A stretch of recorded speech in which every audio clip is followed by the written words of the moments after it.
Hello guys, this is Dark Fox Sage 2 and we are back with our new fanfic, which is What If Naruto Build Harem with Hinata Ino and Remark Part 1. And if you enjoy this fanfic, then please press the like button and please subscribe to the channel. It motivates me to upload more fanfic like these for you all. Now let's start the fanfiction. Naruto groaned. He felt like he had just been hit with a truck.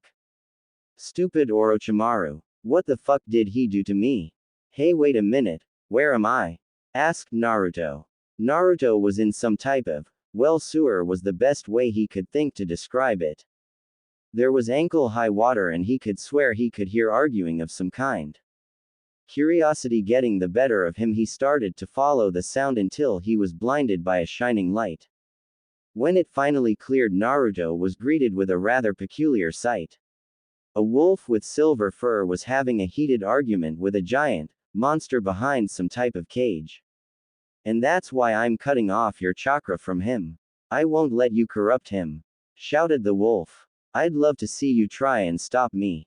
Hey, what the heck is going on here? Shouted Naruto. The wolf blinked in confusion as she turned her head to see the blonde.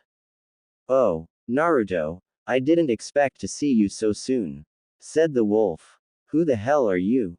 And what the heck is that thing? Asked Naruto. Insolent whelp. Do you know who you address? I am Mighty Kyuubi, the mightiest of all the tailed demons. Quiet you, shouted the wolf. The wolf kicked one of the Kyuubi's bars with one of her hind legs. Don't you ever talk to Naruto. You're to blame for everything, shouted the wolf. Naruto was surprised to say the least. The wolf was obviously female and yet she seemed almost protective of Naruto. She turned to Naruto and he almost flinched with how fast she did it. Naruto, come with me, there is much to discuss, said the wolf. Only if you agree to tell me what the heck is going on, said Naruto. The wolf nodded to him. I'll tell you everything, said the wolf. Okay then, said Naruto. As Naruto and the wolf started to leave together, silver bars appeared between the already present cage bars. The most noticeable feature about these bars was the fact that they had crescent moon marks on them. Hey, what the fuck is this? Hey, it's trapping my chakra. Hey, get your asses back here, shouted the Kyuubi. The wolf smiled smugly as she heard the Kyuubi's rant. As Naruto and his companion continued their walk, he couldn't help but admire her fur. It was so silver it almost hurt his eyes to look at it. So who or what are you? Asked Naruto. Well, Naruto, I guess you could think of me as your spirit guide. Do you know what you are? Asked the wolf. I'm a ninja. Believe it, said Naruto. No. Well, I mean, yes, technically you are a Konoha ninja, but you're more than that, said the wolf. Huh, what do you mean? Asked Naruto. The wolf and Naruto stopped walking. This way, Naruto, said the wolf. She turned down a corner and entered a dark room. Come, Naruto, there is much to learn, she said. Naruto shrugged and entered the room. A picture of the Yondaime appeared next to her. Naruto, do you know who this is? That's the fourth Hokage, said Naruto. Yes, but he was more than that. He was a werewolf of the strongest breed, but he was also your father. Naruto stared at her for a moment with a blank expression. What? Now, Naruto, I know what you're thinking, but your father loved you very much. He couldn't bring himself to ask any of the other families of Konoha, so he sealed the Baka demon in you. It tore him up inside knowing that it would have to be his own son burdened with such a fate. Naruto's eyes were hidden by the shadows of his bangs, so it was nearly impossible to tell his emotion. The only thing he ever wanted was for you to be recognized as the hero you are. Naruto, I know that it might be possible that you hate him very much. I don't. What? That was one answer she truly wasn't expecting. Naruto looked at her with a confident smirk she had seen one too many times on his father's face. If I was the old man, I probably would have done the exact same thing. I don't have any grudges against him, so I'll do him proud and grant his final wish. I'll make the village see me for the hero that I am, even if it takes to the day I die, I swear it, said Naruto. A smirk started to develop on her face. And I never go back on my word, that's my nindo. My ninja way, believe it. Hey, you are your father's son alright, there's no mistaking that. You have the same confidence and arrogance he always showed. Naruto rubbed the back of his neck, slightly embarrassed in how much he was presumably like his father. Well, let's move on. What's this about him being a werewolf? Asked Naruto. Yes, he was a very rare type of werewolf. He had silver fur and was undefeated when it came to fighting in his hybrid form. If his fur was silver, then how come he was a blonde? Asked Naruto. Oh well, you see, hair color kind of changes when one changes into their hybrid form. Well, I guess I can swallow that. Okay. New question, if he was a werewolf, how come no one ever knew? Asked Naruto. Werewolves are kind of looked down upon in societies as monsters. They would have grabbed any silver weapons they could find without so much as batting an eye. Which brings us to why you haven't ever changed before. Yeah, what's up with that? Asked Naruto. Before your father died, he summoned me and, how should I say this, called in a favor. He asked me to lock away all your Lycan abilities, features and powers until I saw fit that you were ready to both handle them and hide them. You have enough trouble with the villagers as it is. Well, can't argue with you there. So you think I'm ready for them? Asked Naruto. With a little help from me, but let's take things slow first. You have to learn to walk before you can run. But the one thing you must always remember is that you must keep the fact that you're a werewolf a secret, otherwise the residents of Konoha. Hold it. Say no more, please, just don't go there, they treat me bad enough already. Said Naruto. Exactly. But know that being a werewolf does not make you a monster, just different. It may even help you in your journey to become Hokage. Naruto smirked. Sounds like fun. Like I said, you're definitely your father's son. But let's take this one step at a time. If you need to talk to me, you can do so telepathically by merely opening our link. Right now you need to wake up. Sasuke smirked to himself while breaking the Sound Nin's arms. Suddenly a hand firmly gripped his arm, stopping his action. Sasuke looked at the owner of the arm to see a changed Naruto. He was kind of like how he was when endowed with the Kyuubi's chakra, except he didn't look demonic, instead he looked more animalistic. That's enough, Sasuke. He's beaten, let him go. Said Naruto. Sasuke glared defiantly at Naruto. If not for your sake or his, then do it for Sakura's. Just look at what you're doing to her. Shouted Naruto. Sasuke looked at Sakura and what he saw shook him down to his soul. She had a look of fear on her face, and yet it also at the same time had a mix of sadness. Sasuke could never remember her ever looking at him like that. It seemed almost unnatural. The markings on his body receded back to the curse mark on his neck. He fell to his knees panting. What happened to me? Asked Naruto. Think of this as a pre-stage before you could enter the hybrid mode. Soon you'll learn how to bypass this stage and go straight into hybrid mode, but for now this is necessary. Okay. How do I change back? Just think about it. Naruto started to picture himself as his normal self, and before he knew it he had changed back. Naruto shook his head for a moment to regain his bearings. A lot had happened during his little talk on how to change back. The Sound Nins eventually left, leaving behind their scroll. Ino gave Sakura a haircut to balance out the hair she lost. But for some reason Ino seemed awfully distant. Tenten had woken up Lee by shaking him violently. He and Sakura were apparently talking about something or another now. Tenten was now walking over to Naruto for some reason. Naruto didn't really know her that well. All he really knew about her was that she was Lee's teammate. Hey, you're Naruto, right? Asked Tenten. Yep. What can I do ya for? Asked Naruto. Back there, you looked pretty feral. How did you do that? Was that some type of jutsu or something? Asked Tenten. Naruto suddenly started to sweat. No, it was a bloodline. Yeah, that's it. It's the bloodline of my family. Said Naruto. He congratulated himself for a moment on thinking so quickly, but then paused. Why do you want to know? Asked Naruto. Oh, no reason, Just curious, said Tenten. She started to back away sheepishly but tripped over a rock.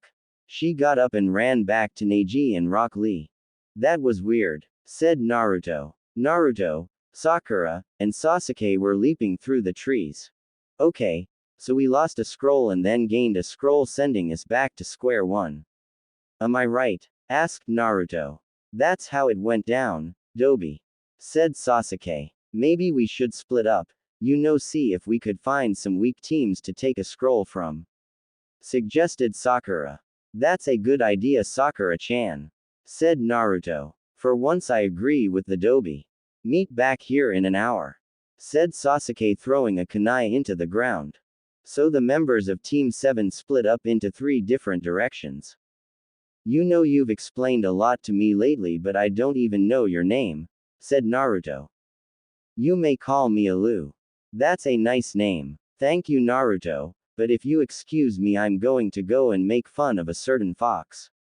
Okay, have fun. Naruto kept leaping from tree branch to tree branch until he heard some type of snickering and stopped. Right below him was 3 rain nins. So it's agreed, we'll use genjutsus on that team with the Uchiha until they agree to give us their scroll. I wouldn't do that if I were you, said a voice. The 3 rain nins looked around trying to find the source of the voice. Who said that? Who's there? Demanded one of them. Up here, Brainier. They looked up to see about 100 Narutos up in the tree branches. This is bad, said another one of them. Get 'em, boys, said the original Naruto. 1 hour later, Naruto saw Sasuke and Sakura talking with a man named Kabuto they met earlier. They hadn't noticed him yet, so he decided to make a small entrance. He gave a low whistle, catching their attention. He smirked as he twirled the obtained scroll at the end of his finger. Did somebody order a scroll? Asked Naruto. You did it, Dobi. And just the one we need too, said Sasuke. How the heck did you get one of those? Did you annoy them into giving it to you? Asked Sakura. Sakura was shocked at what just came out of her own mouth. She would say some harsh things to Naruto every now for being annoying and then, but that was just low. Naruto stopped spinning the scroll and walked over to her with a seriously pissed off face.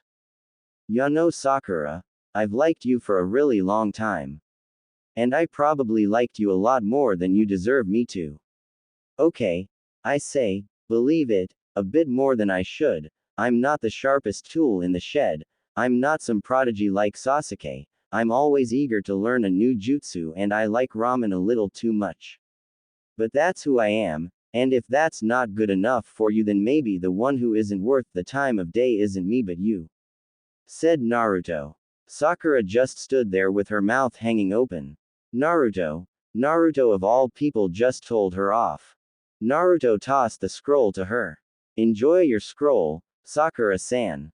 S-san. That's right. If you want me to call you Chan again, you're going to have to work your way up from the bottom. If you need me, I'll be going on ahead, said Naruto. Naruto leapt into the treetops, leaving behind one very stunned Sakura. Whoa. Didn't think you had it in ya, champ, said Alu. Yeah, well, I said it before and I'll say it again, don't underestimate me.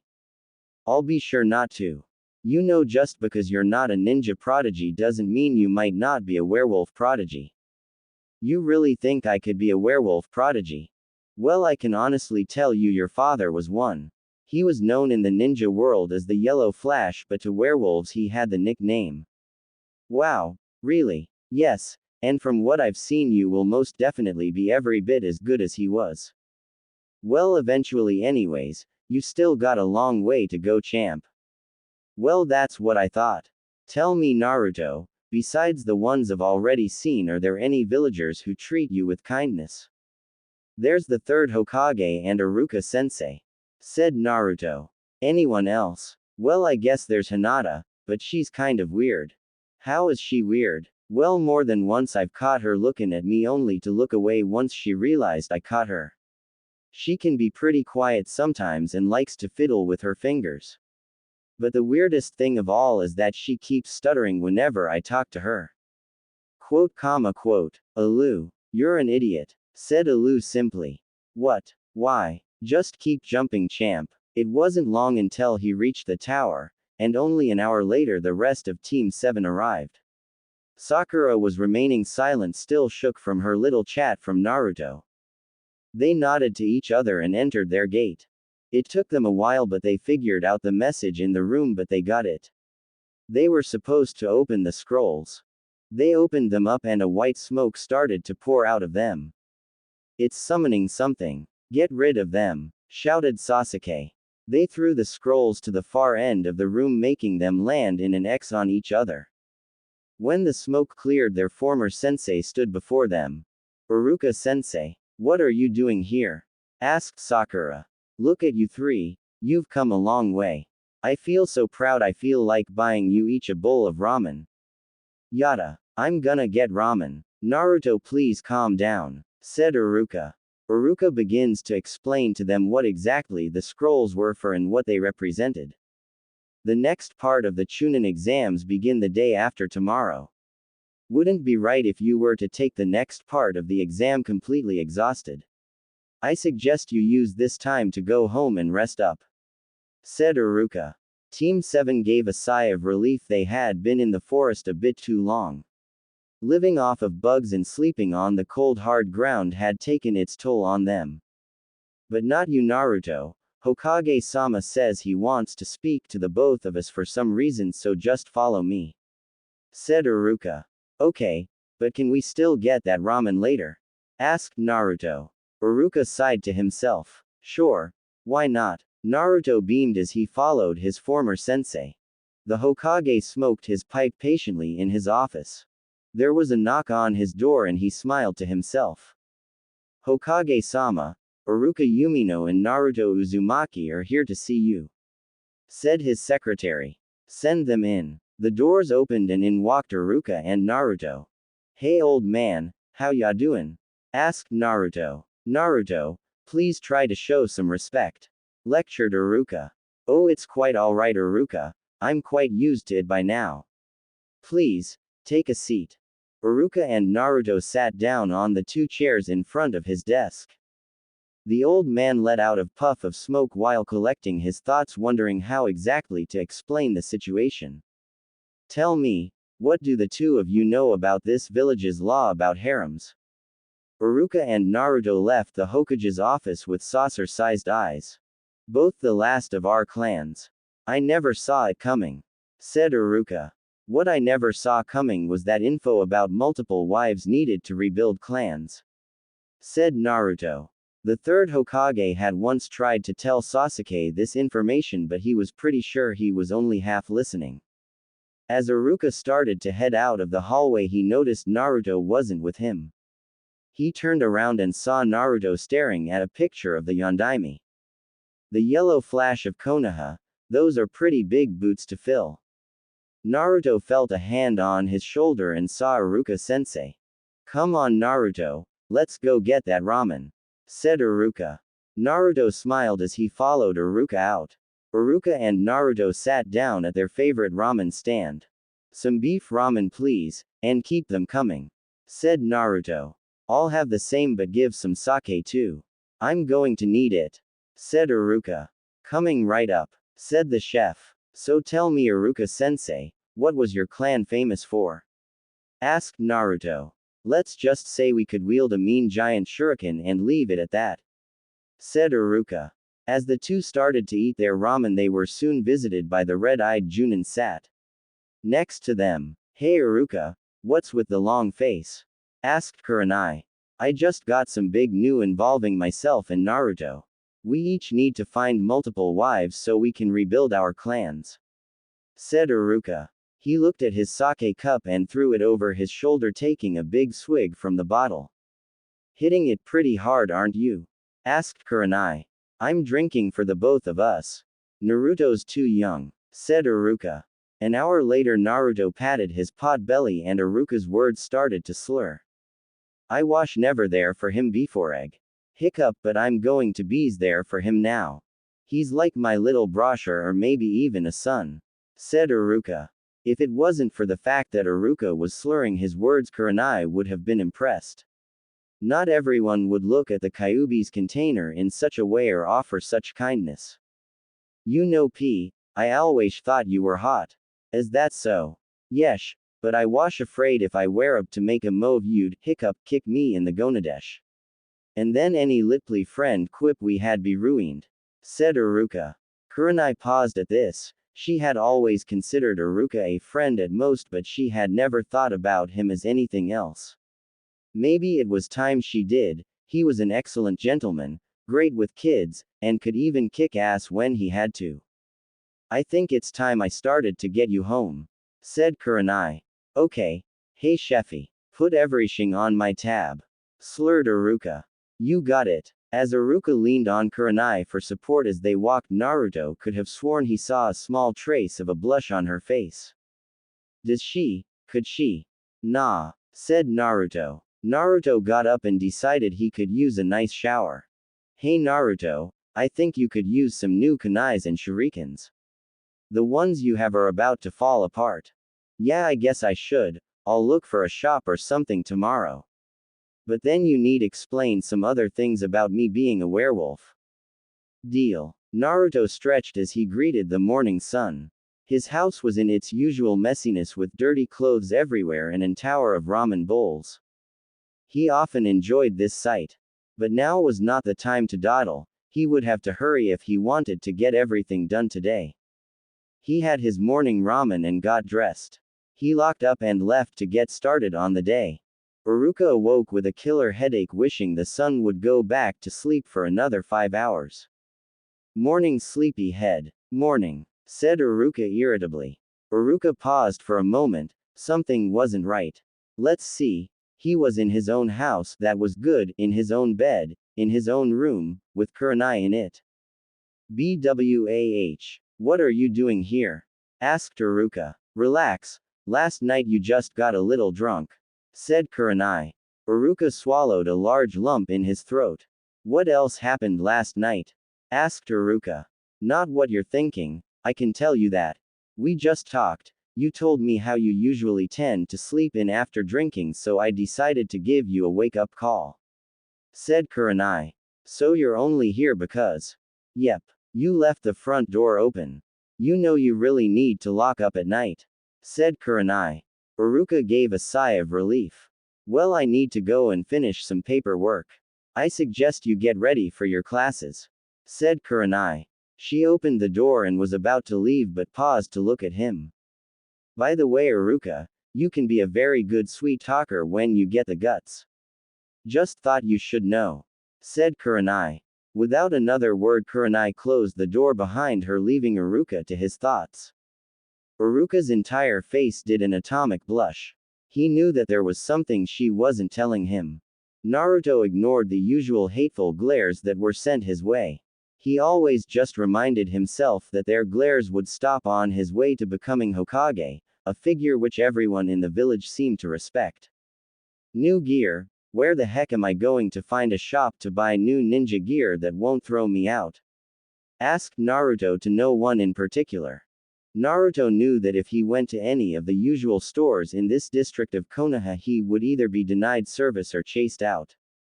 So therefore his only choice was to check out the districts he hadn't been to and hope for the best. Naruto kept walking until he heard a voice shout out to him. Naruto turned to his left and saw Tenten running towards him. Oh, Tenten, right? Asked Naruto. Yeah, what's up? Asked Tenten. Oh, I'm just trying to find a decent shop where I can buy some shurikens and kunais. Said Naruto. Naruto saw Tenten's face light up for some reason. Well, you're in luck. It just so happens my parents own a store that has just what you need. Said Tenten. Wow, really? Asked Naruto. Yes, but first I think I would like to see what you got. Said Tenten. Naruto handed Tenten his kunai pouch. Tenten tisked as she looked inside at its contents. What's wrong? Asked Naruto. This gear is pathetic. Said Tenten. What's wrong with them? Asked Naruto. Well, first off, your shurikens aren't supposed to be cracked nor rusty. She said, taking one of them out. She took out a kunai that looked very old. And this thing looks like it'll break apart at any second. Come on, We're not wasting another second. Follow me, said Tenten. Tenten turned around and started to lead Naruto in the direction of her family's shop. Whatever you say, Minnie Mouse, said Naruto. Tenten froze in her tracks. She took a moment to face him. What did you call me? People often made fun of her because of her hairstyle, but in reality she loved her little hair buns. She had heard that Naruto could be a bit clueless sometimes but had a good heart, the very opposite of shallow. She had hoped she hadn't heard wrong. Minnie Mouse. You know, because of your hair buns. They kind of make you look like a mouse, they make you look cute, said Naruto shyly. Tenten gave a small blush. So she had heard right. At least the guy thought she was cute. Okay, Romeo, this way, said Tenten. Naruto blushed at the nickname as she led him to the shop. Dad, I'm home, and I brought a friend who needs some new gear, called out Tenten. A middle-aged man came out from a room in the back to greet his only daughter. Hello Tenten, who's your little friend? Dad, this is Naruto. You believe who horrible his kunais and shurikens are. Do you think we could help him out a little? Asked Tenten. Of course, anything for a friend of my little butterfly nose. Butterfly nose? Asked Naruto. When I was baby a butterfly landed on my nose, Dad's called me that ever since. Dad, I'm not a baby anymore, whined Tenten. Maybe, but you'll always be my little butterfly nose. Dad, you're embarrassing me, said Tenten. Okay. Now Naruto, exactly how many new kunais and shurikens do you need? A full set please, said Naruto. Soon Naruto was once again fully stocked with for once good weapons. Thanks, what do I owe you? Asked Naruto. It's on the house this time, seeing as how you're Tenten's new little friend. Wow, thanks old man, beamed Naruto. No problem, now get out of here you little scamp. Naruto left with a brightened face. Hey Naruto, let's hang out sometime, shouted Tenten. Yeah sure, okay, called back Naruto. As Naruto had now finally left the building, Tenten's father started rubbing his chin. What's wrong Dad? Asked Tenten. Good grip on morals, respectful, high goals, very well. I wholeheartedly approve. When's the first date? Tenten's face did a mild blush. Dad, you are so embarrassing. I can't believe you, shouted Tenten. Naruto beamed as he carried his pouch full of new kunais and shuriken. Now if only he had been watching where he was going, maybe he wouldn't have bumped into someone who just so happened to be carrying some groceries. Oof. Hey, watch where you're going, said a voice. Naruto looked up to see none other than Temari. Oops, sorry about that, my mind was elsewhere. Hey, I know you, you're the sister of that jerk in the black pajamas. Temari, right? Asked Naruto. Temari blinked in confusion for a moment or two. Oh yeah, you're the loud idiot who hangs out with the hot moody guy, said Temari. Naruto hung his head in shame. Why is it always Sasuke? Hey, you okay? Asked Temari. Naruto quickly regained his composure. Of course, believe it. Here, let me help you, said Naruto. Naruto started to pick up some of her groceries. Thank you, said Temari. Hey, don't worry about it. The name's Naruto by the way, said Naruto. Temari looked at him quizzically for a moment. Having Gaara usually tended to have boys shy away from her. Who wanted to date someone who was Gaara's sister? She couldn't help but wonder why this guy was helping her until it finally occurred to her. He was a leaf nin, meaning he probably knew very little about Gaara. Hey, don't you know who my brother is? Asked Temari. Yeah, he's the freak with the mummy on his back, right? Asked Naruto. No, not him. My other brother, said Temari. Naruto thought for a moment. Oh, the guy with the gourd. What's his name again? It's Gaara, you baka. Don't you know how dangerous he is? He'd kill you as soon as look at you, said Temari. Temari wasn't sure, but she could have sworn she saw him smirk. Big deal. I can be pretty dangerous myself when I want to. If you think he's something, just wait until you see what I can do, said Naruto. To say that Temari was shocked would be an understatement. She had never heard someone talk with such a level of confidence. But she quickly got over it. Once he saw what Gaara could really do, he'd change his tone. And then he'd probably avoid her just like all the rest.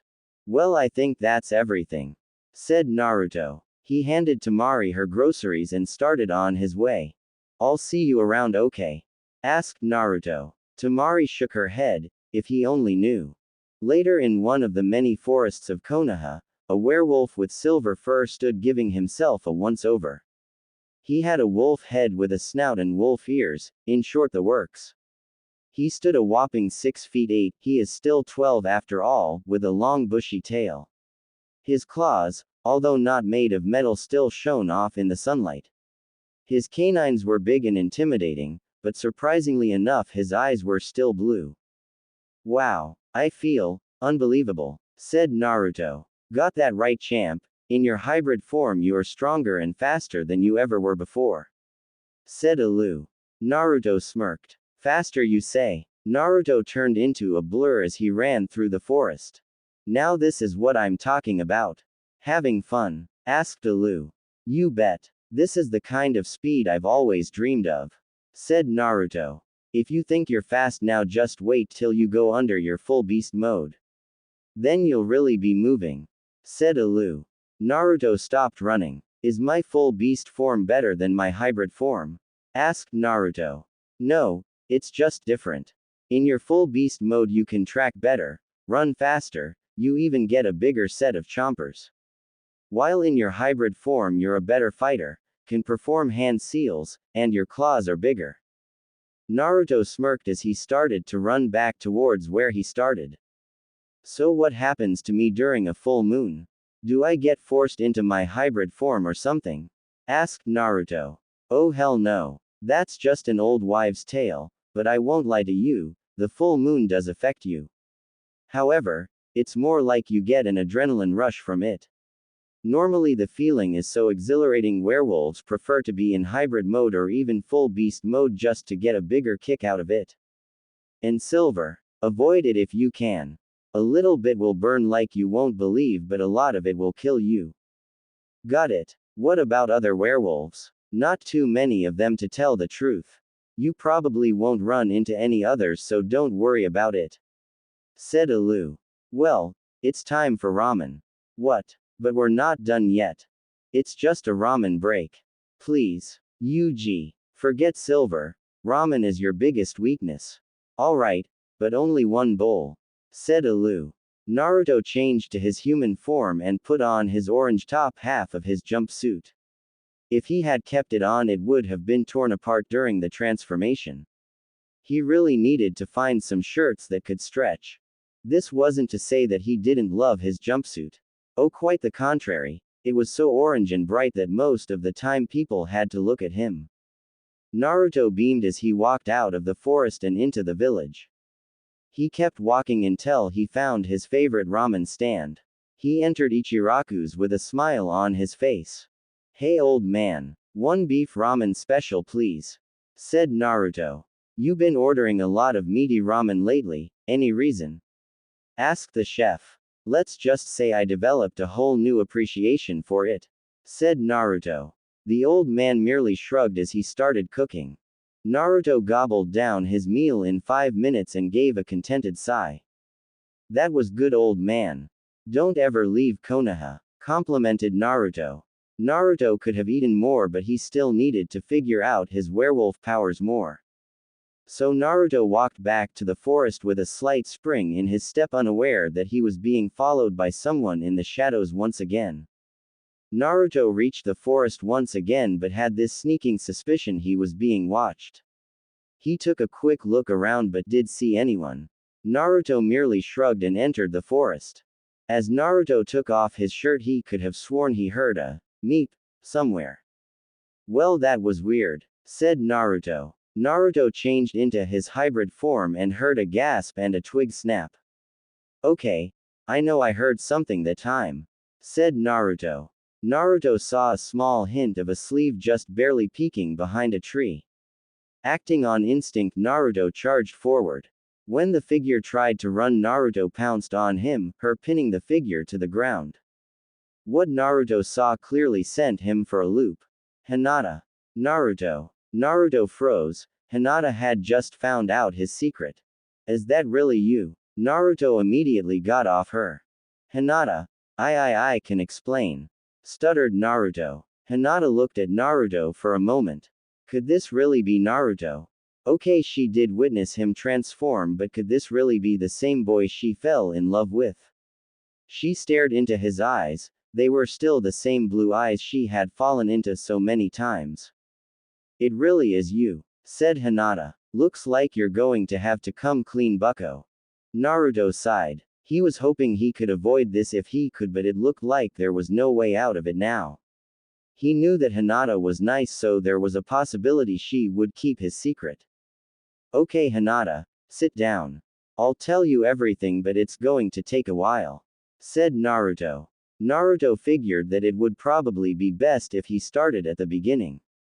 Hinata was surprised to hear that the Yondaime was not only a werewolf but Naruto's father, not to mention the fact that he was a werewolf too. When Hinata werewolves were looked at as monster, and the fact that Naruto was already looked as a monster for having the Kyuubi sealed within him, it was no wonder he kept it a secret. Did she mention that she almost fainted at the part about the Kyuubi? Because that's almost what happened. To put it simply, Hinata, I am at your mercy. I won't blame you if you hate me now, but please don't tell anyone what happened here, said Naruto. What happened next sent Naruto for a loop. She hugged him. For once her feelings towards Naruto had overpowered her shyness, causing her to comfort him in the best way she knew how. I could never hate you. You may be furry on the outside, but you're still Naruto on the inside, said Hinata. It was amazing how a furry face could go from silver to red so suddenly. He couldn't recall the last time he was hugged, so it was still a little new to him. She broke the hug and took a couple steps back. Her face was 10 times redder than Naruto's. So this'll just be our little secret, right? Asked Naruto. Hinata blushed but nodded. So why were you following me? Asked Naruto. Hinata suddenly started twiddling with her fingers while having a blushing face. WWWW. Oh, I get it now. You must have seen me eat only one bowl of ramen instead of my usual 10 and decided to follow me to ask why I left so suddenly, said Naruto loudly. Hinata sadly nodded. Well, at least she almost confessed. That was the closest she's ever gotten. Well, it's getting kind of late. Maybe I should take you home, said Naruto. Hinata blushed once again and nodded. So Naruto escorted Hinata back to the village. Only this time he was getting confused glares instead of hateful ones. This was due to them wondering why the Hyuga heiress was wasting her time with a demon like Naruto. Once they reached the Hyuga manor, Naruto rubbed the back of his neck. Well, goodbye, I guess. I'll see you tomorrow at the preliminaries, okay? Asked Naruto. Hinata nodded with a slight blush. As Naruto left, Hinata gave a contented sigh. She had spent a whole portion of the day with Naruto and even learned a few secrets about him. She entered the mansion beaming, raising a few eyebrows of the Branch family. Hinata walked to her room with a slight skip in her step. Unknown to her, her little sister had seen her and shook her head. Sometimes that girl scares me. Naruto was only half listening to the Hokage's speech about why the Chunin exams were held. He didn't care why they were held, all it meant to him was one step closer to being Hokage. He saw Sakura timidly raise her hand only to have Sasuke angrily pull it down. Don't you dare tell them about this, mark. All the people I want to fight are in this very room, said Sasuke. Sakura looked hurt at Sasuke's actions. But Sasuke, you jerk. She's only worried about you, steamed Naruto. Naruto, you're one of the people I want to fight the most, said Sasuke. Naruto looked surprised for a moment but suddenly started to smirk. Damn straight. If I wasn't, then there would have been something seriously wrong with you, said Naruto. Kabuto had quit, but that was okay. Naruto didn't really care. The guy smelled like snakes and mud for some reason. There was a coughing sound and the members of Team 7 were brought to the attention of someone who must have been the referee. Alright now, the matches will be decided at random with the board behind me. The board settled on Sasuke fighting some sound nin. Would everyone except the two fighters please leave the area? Asked Hayate. Naruto started to go up the steps when Ino suddenly grabbed his wrist and ran all the way up the stairs. Hey, Ino, what do you think you're doing? Asked Naruto. I need to talk to you alone for a sec, said Ino. Ino led Naruto down the catwalk until they reached the end. Alright now what is so freaking important? Asked Naruto. I need you to help me, said Ino. Naruto stared at her confused for a couple of seconds until a scowl appeared on his face. Look, if this is some type of offer for me to try and hook you up with Sasuke. No, that's not it, I want you to help me not be a fangirl anymore, said Ino. 0-0, I'm sorry but I think I had something un-Ino-like in my ear, said Naruto. I'm serious. Sasuke's actions in the Forest of Death made me realize something. He's not the same Sasuke I knew when I was a little girl. When I really sat down and thought about it, I realized I didn't really know that much about him, and he didn't really know that much about me, said Ino. So why come to me about it? Asked Naruto. I heard about what happened between you and Sakura. I figured if anyone knew about how to get over someone it would be you, said Ino. Well, you're already on to a good start. I guess the best thing I could really say is try to find someone who will treat you the way you deserve to be treated, said Naruto. Great. Now where am I going to find a guy like that? Asked Ino. How about Shikamaru? He's too lazy to be a boyfriend to anyone. Kiba. His dog keeps pissing on my leg. Choji. Get real. Neji. Hyuga version of Sasuke, Naruto. Right. How about Lee? Hell no. Shino. Not into bugs. Naruto started to list off all the guys with his fingers and an anger vein appeared on his head. Damn it, Ino. That's every guy the first no. If not them who? Asked Naruto. Ino shrugged, causing Naruto to sigh. Oh well, I'm sure you'll find someone. Just remember what I told you about finding someone to treat you right and you should be fine, said Naruto. Naruto walked back to Sakura shaking his head. What did Ino want to talk to you about, Naruto? Asked Sakura. Oh, it's nothing you need to worry about, Sakura-san, said Naruto. Sakura involuntarily winced. You know, Naruto, I will do what it takes to get you to call me Chan again. I'll make sure of it, said Sakura. Don't just tell me, show me, said Naruto. Shishi Renden, shouted Sasuke. Oh right, Sasuke's fight. Forgot about that, said Naruto. Winner, Sasuke Uchiha. About time, Kakato head. I was able to hold up 2 conversations your fight took so long, said Naruto. An anger vein appeared on Sasuke's head. What did you call me? Asked Sasuke. The back of your head kind of looks like the back of the head of a cockatoo. Don't tell me you never noticed, said Naruto. You know I never thought about it, but Naruto does kind of have a point, said Shikamaru. Kakashi came down the stairs and said that he was going to go and try to fix Sasuke's little problem. The board started scrambling random names until it settled on 2. Zaku Abumi versus Shino Aburame. The bug user faced off against the man whose arms Naruto saved. Shino eventually won by sticking some Kakai bugs in the holes in his hands, causing his own back to backlash him. He uses bugs, that is kind of creepy. But then again, who am I to judge? I'm a friggin' werewolf, thought Naruto. The next match was Kankuro against someone or another. Naruto didn't really care. Kankuro smirked as he faced off against his opponent. In a puff of smoke, Kakashi appeared. Hey, don't you? Hey, us.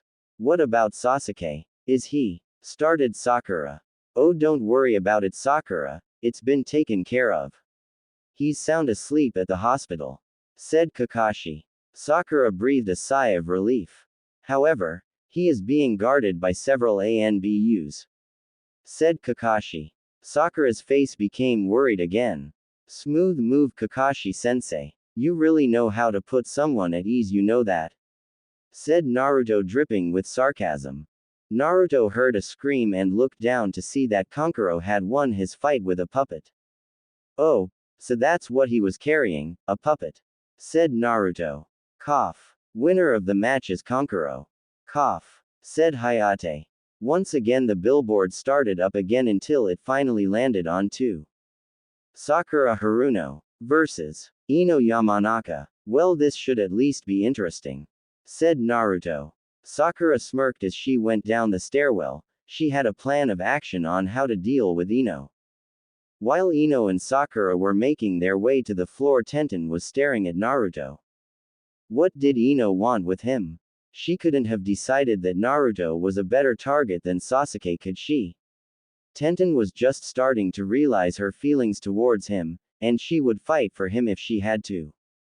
Hey, Tenten, don't telling me you're staring at that blonde failure, said Neji. Tenten quickly turned to him with a glare. What if I am? He's certainly been a lot nicer to me than you have, said Tenten. Tenten poked him in the chest, causing him to take a step back. He's been kinder, poke, sweeter, poke, and more respectful to me than you ever were. Poke, poke, poke. So you can forget about me being your little fangirl from now on, because I just might have found someone better. With one last poke, she accidentally pushed him down the stairs.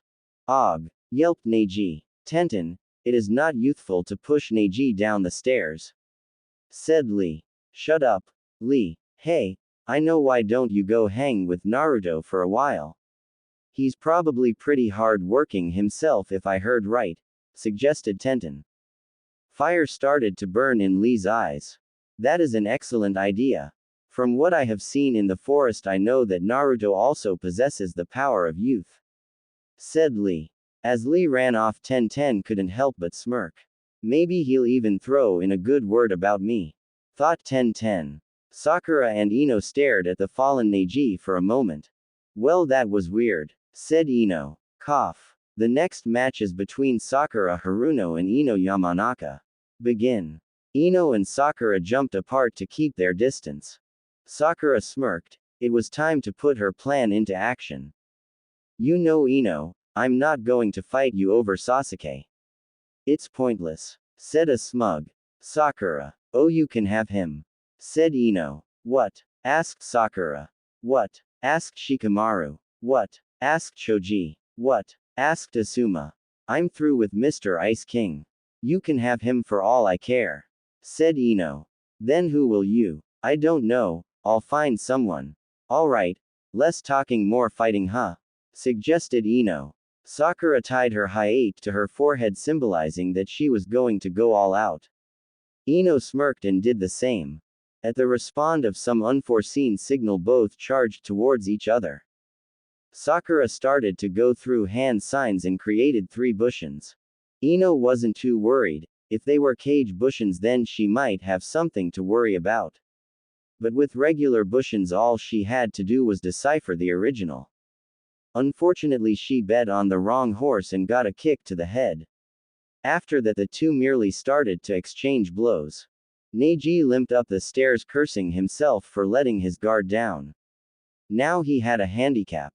Sakura broke apart from Ino, gaining some distance from her. Okay, so getting Ino mad about not having Sasuke wouldn't work, but that didn't mean she couldn't still get her mad. Ino, just give it up already, said Sakura. What?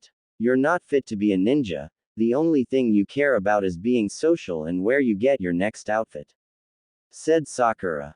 Ino scowled. What did you say? Oh, Ino, you can't lose it now, thought Shikamaru. You heard me. You probably care more about your precious hair than completing a mission.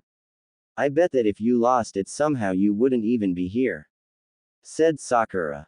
Ino took a kunai and cut off her ponytail, gripping it in her right arm. I don't need this hair to beat you. She lost it, thought Shikamaru. Ino threw her hair forward, scattering it towards Sakura. She did a few hand signs and settled on having her hands forming a box. Don't tell me you're going to try that whole mind transfer thing on me. Asked Sakura. You got it, billboard brow. Said Ino. You'd have to be able to catch me first. Said Sakura. Sakura tried to move, but something was holding her feet in place. That was when it hit her. Ino had thrown something at her that tied up her legs when she threw her hair at her. Shintenshin no Jutsu. Ino's body fell limp and a very Ino-like smirk appeared on Sakura's face. Naruto blinked in confusion. What the hell just happened to Ino? And what is wrong with Sakura's face? Asked Naruto.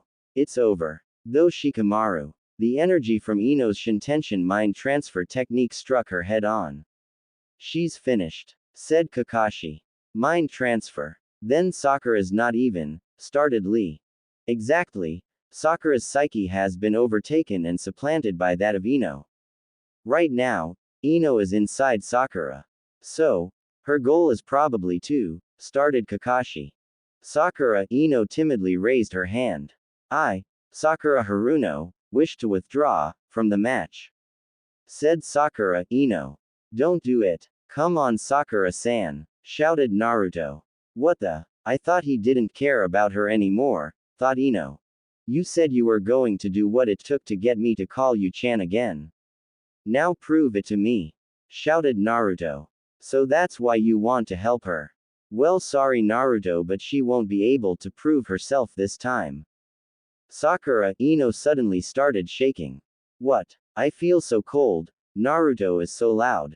And he's right, I can't let Ino beat me. Sakura. But, that's crazy. What's wrong? Are you withdrawing from the match? Asked Hayate. Are you kidding? I'm staying in, shouted Sakura. Naruto scratched his head. What the heck is going on? Asked Naruto. Soon both Ino and Sakura were huffing and puffing. This fight is weird, said Naruto. There were two different psyches inside you before I got there. What on earth are you? Asked Ino. Hey, don't you know? Even the sweetest girl needs a hard center, or she's not gonna make it out there. Said Sakura. Ino and Sakura charged at each other in one last kamikaze attack, each land a punishing blow to the face, knocking both their heights off. They each landed opposite of each other far away. Neither candidate is able to continue. As a result of simultaneous knockouts, neither one moves past the preliminary round. Said Hayate. What? Shouted half the people. Both Kakashi and Asuma leapt down and retrieved their students before heading back up. Neither one is hurt badly enough to need treatment from the medical corps. They should both regain consciousness within the next half hour. But I'm impressed by both of them. Said Asuma. Yeah, agreed Kakashi. Naruto and Sasuke were both doing well, and now even fragile little Sakura has shown amazing strength. I know you've all been through a lot, but I'm glad I enrolled you all in the Chunin exam. I mean that from the bottom of my heart. Naruto looked around for a moment as if searching for something. Hey, where'd Tenten go? Asked Naruto. The fifth match of the preliminaries is about to start. Tenten against Temari. Please step forward. Said Hayate. Naruto looked down and saw Temari and Tenten ready to face each other. Damn, that woman's sneaky, said Naruto. Hey, look, another candidate from the land of the sand. This should be fun, said Neji. Begin. Tenten jumped back and threw 3 shurikens at her opponent. Temari seemed to flicker for a moment before the shuriken fell to the ground as if hit by something. What? But I always have perfect accuracy, thought Tenten. The fan ten. She's knocking away your attacks with the fan, shouted Naruto. The fan, of course, thought Tenten. Tenten turned to Naruto and gave him a wink, causing a blush to form on his face. Hey, you done flirting with your boyfriend yet? Asked Temari. I never said he was my boyfriend, said Tenten. Never said he wasn't, said Temari. Can we just fight? Asked Tenten. Meanwhile, Sakura was just starting to wake up. So you finally came to Sakura? Asked Ino. Ten, use the power of youth, shouted Lee. That's the spirit. Keep cheering her on, shouted Guy. Our match is over and done, said Ino. I lost, stuttered Sakura. Sakura looked like she was about to cry, but this only raised a sigh out of Ino. HMPH, I'm the one who should cry. It's a disgrace, a tie. You fought me to a standstill, said Ino. Ino pulled out Sakura's hayate. Here, I think this belongs to you. By the way, you've blossomed into a lovely flower, said Ino. Sakura took her headband and gave a sad smile. Ino, now that we're not fighting over Sasuke anymore, do you think we could be friends again? Asked Sakura. Ino smiled. I think I'd like that, said Ino. Naruto winced as Tenten landed on Temari's fan. That was a low blow. How dull. It's a shame really, said Temari. Well, we weren't about to let ourselves be defeated in a place like this, now were we? Asked Kankuro. The winner of the 5th round match is Temari, said Hayate. Naruto leapt down onto the floor. I'll take her, Temari, said Naruto. You want her? Take her, said Temari. Temari flung Tenten off of her fan only to have Naruto just barely catch her. What the fuck is your problem? Shouted Naruto. Naruto glared at her for a moment, but then it changed to a face full of disappointment and pity. If you keep treating people like this, you're just going to end up all alone, and you'll only have yourself to blame, said Naruto. Temari scowled. This moron should keep his opinions to himself. Just take her and go, said Temari. Naruto shook his head and wrapped Tenten's arm around his shoulder. Thank you, Naruto, said Tenten weakly. No problem, you're one of my friends now. I help my friends, said Naruto. She somehow managed to muster a small smile. However, it only lasted for a moment. Still can't believe I was so humiliated by her, said Tenten. Hey, don't you worry about it.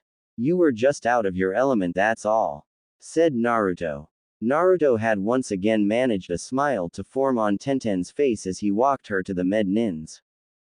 The med nins took Tenten from Naruto and put her on the stretcher. We'll take her from here, said one of the med nins.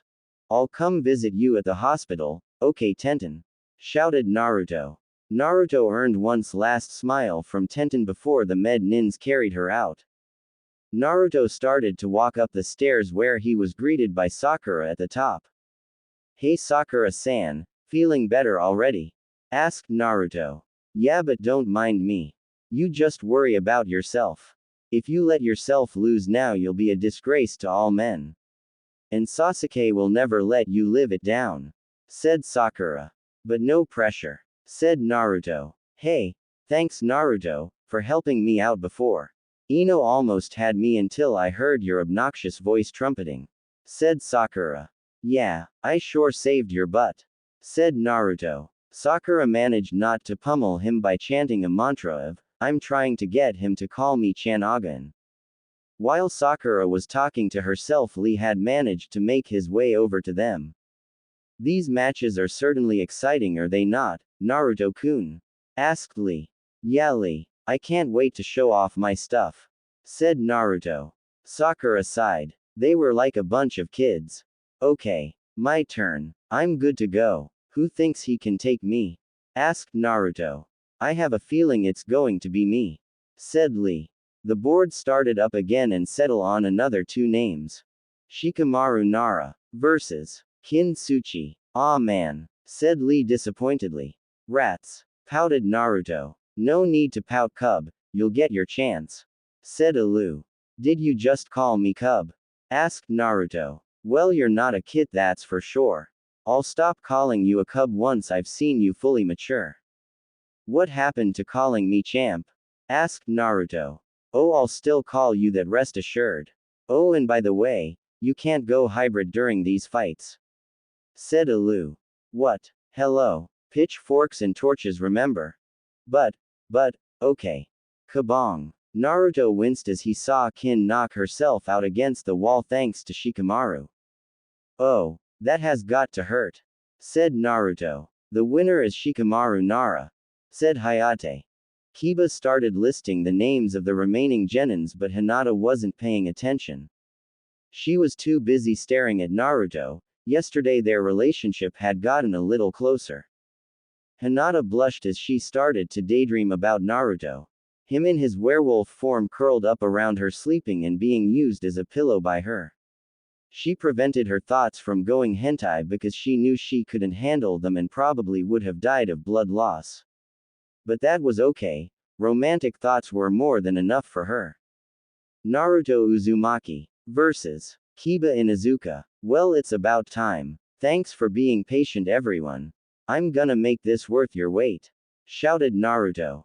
I swear, you have got to be the loudest werewolf in history, said Alu. I'll take that as a compliment, said Naruto. Oh yes. Thank you. Thank you. We can take this guy, Akamaru. Akamaru. The small dog had disappeared from his jacket. Where'd ya go, buddy? Asked Kiba. Kiba found Akamaru whimpering behind his leg. What's wrong, boy? Asked Kiba. Akamaru yipped a couple of times followed by a whimper.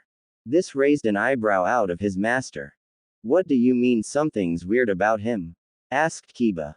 Akamaru whimpered some more. What do you mean you don't want to fight him? Shouted Kiba. Naruto was already down waiting for Kiba so they could start the match. Hey Kiba, you forfeiting or what? Shouted Naruto. Kiba was busy trying to pry Akamaru away from the railing bar which he had so firmly clamped his teeth around.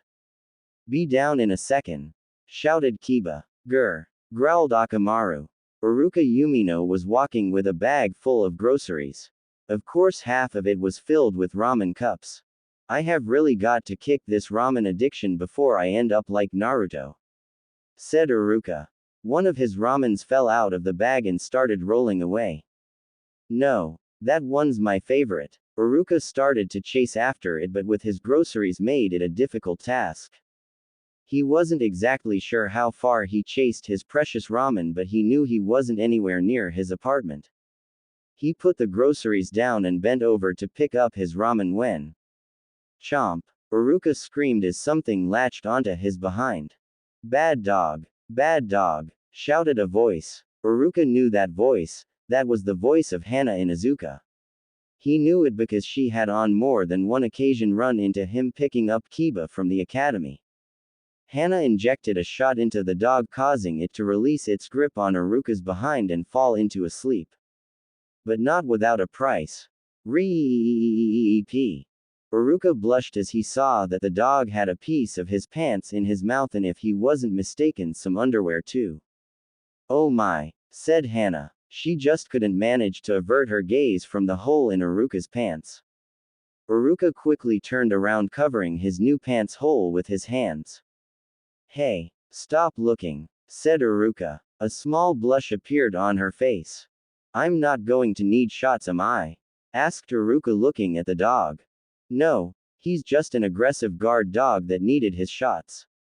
He ran out from us before we could do anything. You were probably the first person he saw on his run, and I guess he just decided to do what he did best, said Hana. Hana noticed Iruka was busy contemplating how he was going to take his groceries home without revealing the hole in his pants. I could probably patch that up for you, said Hana, trying to push down a blush. Later, Hana smiled to herself as she eyed her work on Iruka's pants. She folded the pants over her arm and walked over to a door. Iruka, I'm done, called Hana. A hand quickly came out from behind the door, grabbed the pants, and pulled them back. In a moment later, Iruka came out with his pants on, rubbing the back of his neck. Thanks, Hana-san, said Iruka. No, said Hana. Huh. You call me Chan. Hana-chan. Got it? Asked Hana. Okay. Bye. Why? Asked Iruka. Well, I realized I didn't really know that well, so I decided to think about what I did know about you. You're a really good guy and I'd like to have you in my life, said Hana. Iruka blinked in confusion for a moment. Is she hitting on me or asking me to be her friend? Probably friend. Yeah, okay, said Iruka. Would you like to stay for dinner? Asked Hana. Thanks, but no thanks. I really need to get my groceries home, said Iruka. Okay, perhaps some other time then, said Hana. Iruka nodded and left. Kiba scowled as he stood opposite of Naruto. Sorry it took so long, but somebody refused to come down, said Kiba. Akamaru whimpered up in the stands and hid behind Hinata's leg sadly. But it doesn't matter, I'll take you down either way, said Kiba.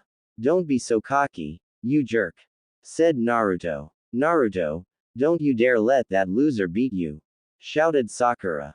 Well duh, Sakura-san, said Naruto. Iruka couldn't help but ponder why he was receiving such odd stares from the villagers. Wonder why they're all staring at me. He heard a giggling from behind. He turned around, but who he saw was certainly a surprise. Anko-san. Anko giggled again. Maybe you can help me. Could you please tell me why the villagers are staring at me? Asked Iruka. Tell me, did you recently get a hole in your pants? Asked Anko. Actually yes I did, why? Asked Iruka. Because it shows. The patch job done on your pants was really poor, said Anko. I guess sewing isn't one of Hana's strong points, thought Iruka. Both Kiba and Naruto clenched their fists. Don't worry, I'll be kind, I'll finish you off fast instead of dragging it out, said Kiba. Oh yeah, well right back atcha, said Naruto. You're not fooling anyone with that cool act, said Kiba. Who says it's an act? Asked Naruto. Naruto smirked, causing Kiba to scowl. Well then, begin, shouted Hayate. Ninja art of beast mimicry. Shikyaku no jutsu. Down on all fours technique, shouted Kiba. Naruto blinked a couple of times at the new Kiba in front of him. Huh, he kind of looks like me in my prestige form only, punier, said Naruto. I'm not surprised. The Inazakas were inspired by werewolves. I guess you could kind of think of him as your cousin, said Alu. Really? Well, that explains a lot, said Naruto. Here I come, shouted Kiba. Naruto swore for letting his guard down. Hey, down for the count already, said Kiba. Kiba smiled smugly to himself until he heard laughter coming from Naruto's direction. Naruto. Ha ha ha, I've said it about 100 other people and now I'm going to say it to you, said Naruto. Kiba turned and saw a fire in Naruto's eyes that he hadn't seen anywhere before. Don't underestimate me, said Naruto. Go, Naruto, shouted Sakura. Yeah, cheered Lee. Oh Naruto, thought Hinata happily. Alright, now I'm staring to get annoyed.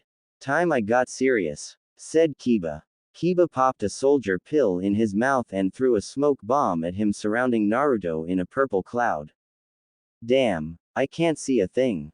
Take this. Man-Beast Ultimate Taijutsu GATSUUGA, shouted Kiba. Naruto braced himself an instant before he was struck by a human spiral which was surprisingly sharp. When the smoke cleared, Naruto stood holding the place where Kiba hit him tenderly. That hurt, you jerk, shouted Naruto. How could you still be standing? Asked a shocked Kiba. Stupid jerk. He should be more careful. Not that I care. I mean, look at him, he's just plain pathetic. Baka, said Temari. Kankuro eyed his sister oddly. Okay, what's her problem? She's acting kind of PMSY, thought Kankuro. Okay, now it's time to pay you back, said Naruto. Naruto placed his fingers into the signs for his Kage Bushin Jutsu. And what makes you think I'll let you? Shouted Kiba. Naruto tried to brace himself again, but Kiba managed to hit him before he could, sending him sprawling to the ground. Ha! A weakling like you could never beat someone like me, proclaimed Kiba. Hinata frowned at Kiba's proclamation. Oh Kiba, you're wrong, Naruto is no weakling. And I wish I had even half the confidence he's always shown in himself. His courage is so amazing. I know all too well how hard it can be to stand up for yourself. And yet, for the longest time, no one would even admit he had any good points at all. They refused to see him as he really was, but Naruto started getting up. Now everyone is watching, everyone is acknowledging him, his determination. Naruto smirked. Who you calling a weakling, ya pansy? Asked Naruto. What did you call me? Asked Kiba. You heard me. I actually expected a lot better from you, said Naruto. Kiba growled and crouched down to all fours. Gatsuga. Kiba once again spun towards Naruto, only this time he jumped out of the way. However, Kiba hadn't seen such a move coming and crashed into the wall. Normally this would cause him to act as a drill, but since he was so surprised, this only allowed a slight crash. Kiba came out of the crash a bit dizzy. All right, back to work, said Naruto. Kiba quickly recovered from his daze and ran towards Naruto. He slid around to attack Naruto from behind. However, this would prove to be a most unwise move because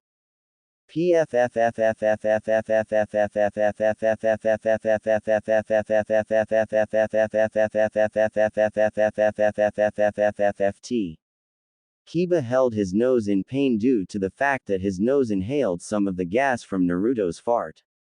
Arg. Gah. That was just nasty, shouted Kiba. Naruto's sweat dropped, knowing that if the situation was reversed he would have been in every bit as much in pain as Kiba, if not more. That is the last time I listened to you about eating forest animals, said Naruto. Hey, when you're a werewolf you're supposed to hunt, not go to a ramen shop, said Alu. We'll talk about this later, said Naruto. Kage Bushin no Jutsu, shouted Naruto. There were now 5 Narutos. One of them ran up to Kiba and delivered a punch to his face. The original Naruto ran up his back and leapt into the air. 3 Narutos slid on the ground, kicked Kiba upwards. Kiba was greeted at the top by the original Naruto, kicking him downward to the ground. Naruto Renden. Kiba was slammed down onto the ground face first. Hayate coughed a couple times. And the winner is Naruto Uzumaki. Yeah, cheered Lee. Oh, yeah, that feels good, cheered Sakura. Holy crap, when did Naruto get this good? Asked Shikamaru.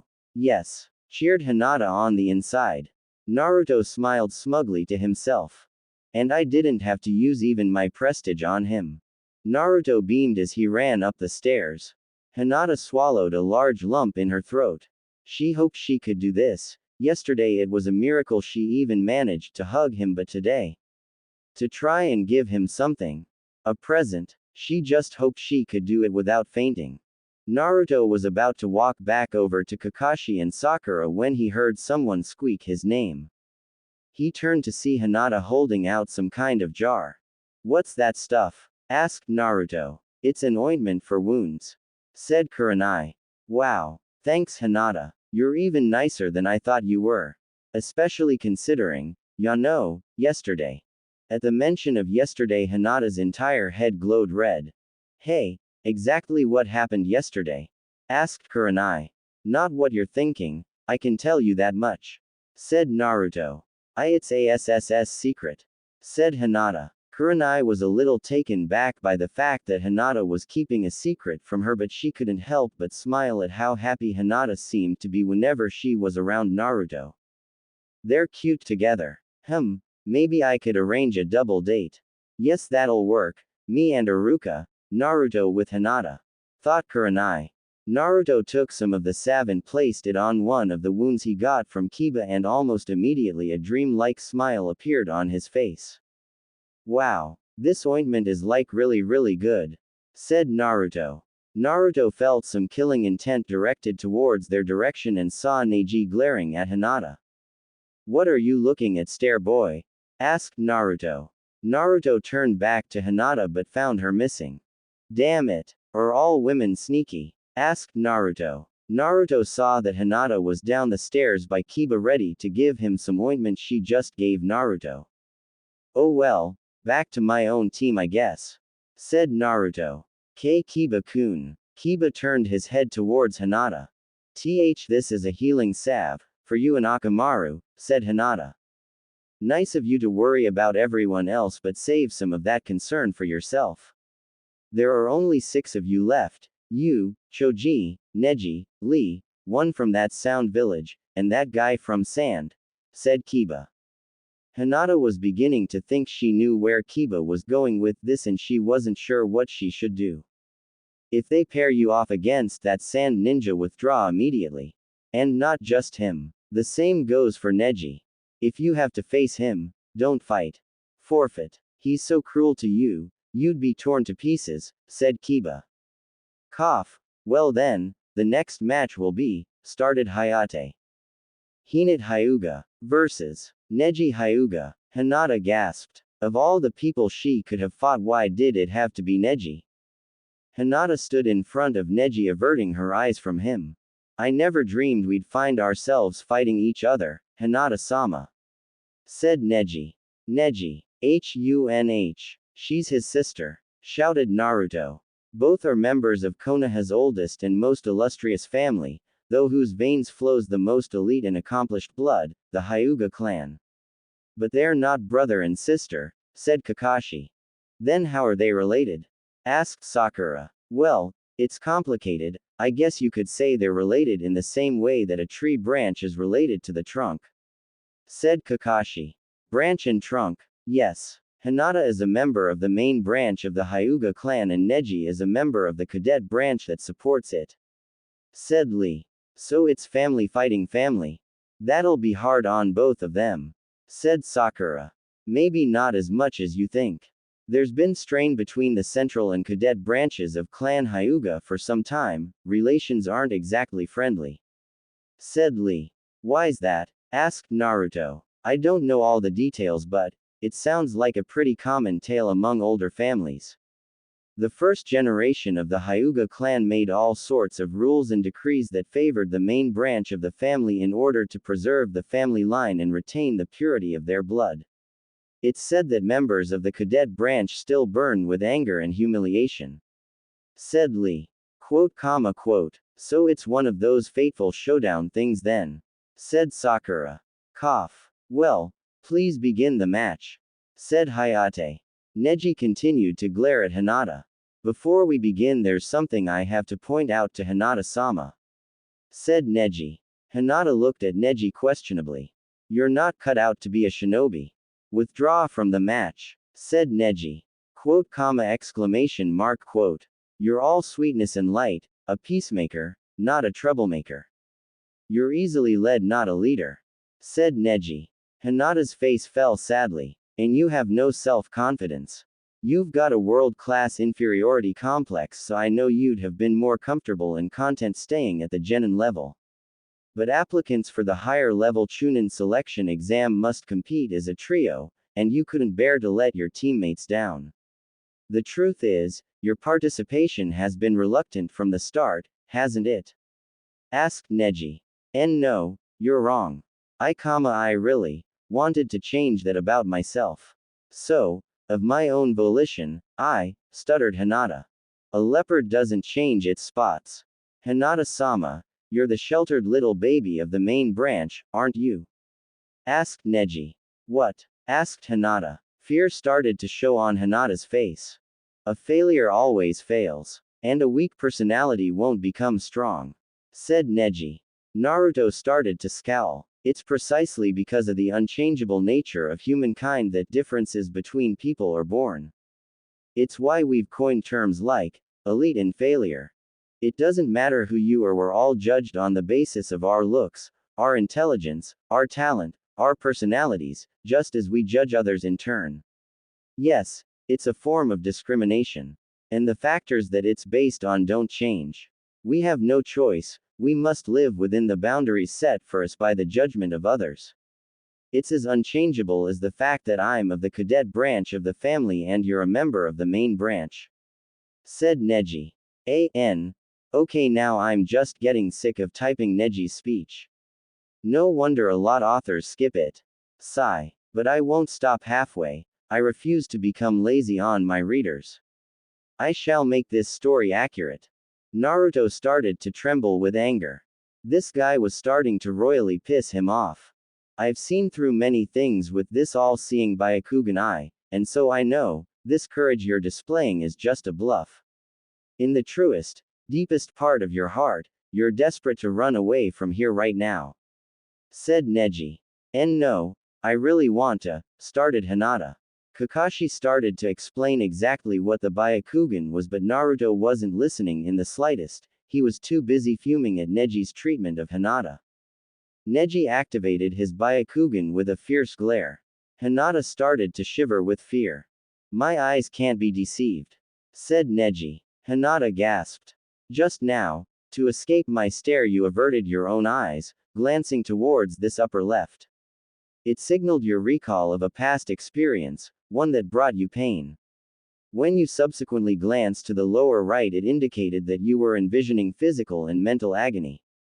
In other words, you recalled your own previous experiences, and based upon those memories, you imagined the outcome of this match. You foresaw your own defeat, said Neji.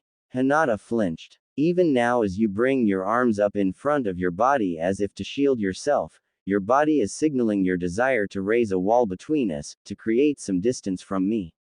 You implore me to come no further, to peer no more deeply into the innermost secrets of your heart, because everything I have said so far has been right on target. Naruto started growling like a wolf would if he were protecting his mate. Sakura, slightly unnerved by Naruto's actions, took a step back from him. Naruto, asked Alu. What? You're growling. Well, maybe I want to growl. In addition, the way you're touching your lip, it's another of those tender, intimate behaviors that express the agitation in your heart. It's a defensive reflex, an attempt to ease your own anxieties and doubts. It's completely clear, whether you admit it or not, that you are aware that you can never change yourself. Yes, she can, shouted Naruto. Both Neji and Hinata looked up, and Naruto shocked at the outburst. You can't just arbitrarily decide these things about other people, you fool. Show him, Hinata. Beat up this idiot, shouted Naruto. Hinata seemed to stare at Naruto in awe. Naruto. Come on, Hinata. At least talk back to him. Just hearing him has made me mad, and it's you who has to fight him, shouted Naruto.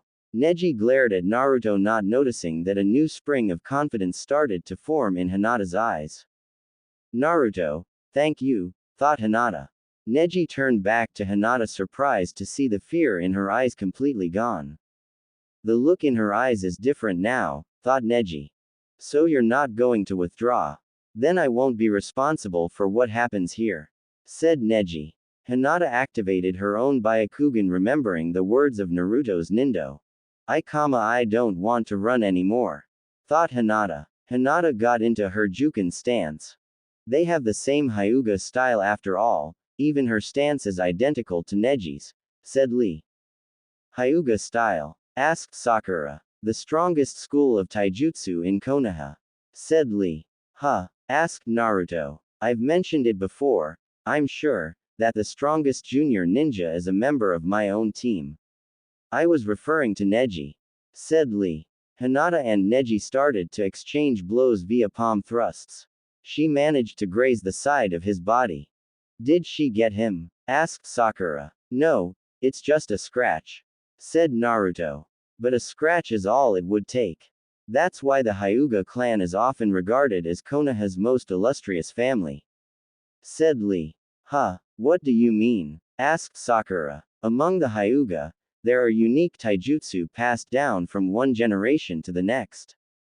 Unlike the taijutsu that Lee and I specialize in, which is all about beatings, bruises and broken bones, a style its proponents call Goken, or ferocious fist. The Hyuga clan employs Juken, or gentle fist, to inflict damage to the enemy's Kirakuke, through which the chakra flows. That leads to the breakdown of the internal organs, destroying the foe from within.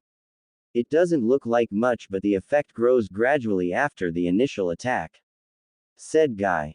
There's no way of strengthening the internal organs, so any enemy struck with that blow is going to succumb, said Kakashi. Hinata kept pressuring attack after attack. I can do it, thought Hinata. Yeah, way to go, Hinata, cheered Naruto. Lee started to explain about certain chakra flows, but Naruto wasn't really listening.